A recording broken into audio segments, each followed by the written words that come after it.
කියන්නකෝ ඊයේ ගම්මැද්දි කලාලේ සම්බන්ධ වුණා නේද? ඔව්. ඉතින් ඊ ප්‍රශ්න වගේක් අහලා තිබුණා ගමෙන්.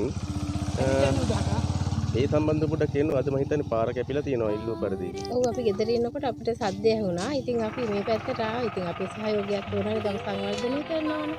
ඉතින් ඊයේ ගම්මැද්දේ කලාලේ වැඩසටහන අපේ දබකල්ල පාසලේදී පැවැත්වුණා. අපිත් ඉතින් ඊයේ හවස 6 විතර ඉඳන් අවසාන වෙනකම් සම්බන්ධ වුණා.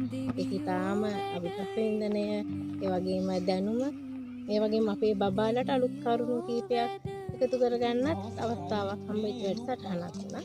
ඉතින් ඒකෙදි අපිට අවස්ථාවක් හම්බුණා මේ අර ගමේ මොනවා හරි දේවල් ගැන යෝජනා ඉල්ලීම් මොනවා හරි තියෙනවා නම් ඒව ඉදිරිපත් කරන්න. මොකද සාමාන්‍යයෙන් ඉතින් අපිට ප්‍රාදේශ සභාවට ගිහිල්ලා ඔය ඉල්ලුම් කරන්න අවස්ථාවක් නැහැ නේ දේවල් කියන්න.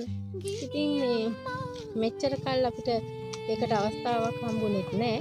ඒකින්ද මමත් ඉල්ලීමක් කරා.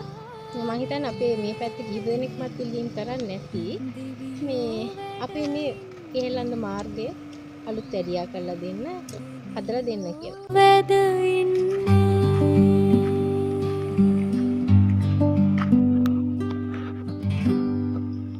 මට කියන්නකෝ මේ ප්‍රදේශයේ മന്ത്രിතුමා කවුද?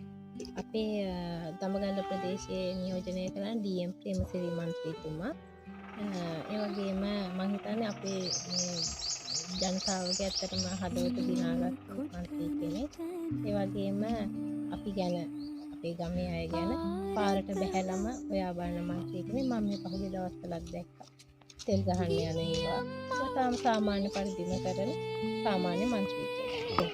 ඉතින් මේ ගම්මැද්දේ කලාලේ වැඩසටහනේ පොරොන්දු පරිදි අපේ ඉල්ලීම පරිදි යෝජනාව පරිදි අද උදෑසන සිට මේ විදිහට කෙහෙල්ලන්ද මාර්ගය ඊපස්ස කැලෑව පොද අයින් කරලා මේ විදිහට මාර්ගය ලස්සනට හදාගෙන තියෙනවා. ඒකේ ඉස්කෝලේ යන දරුවෝ ඉන්නවා, රාජකාරී වලට යන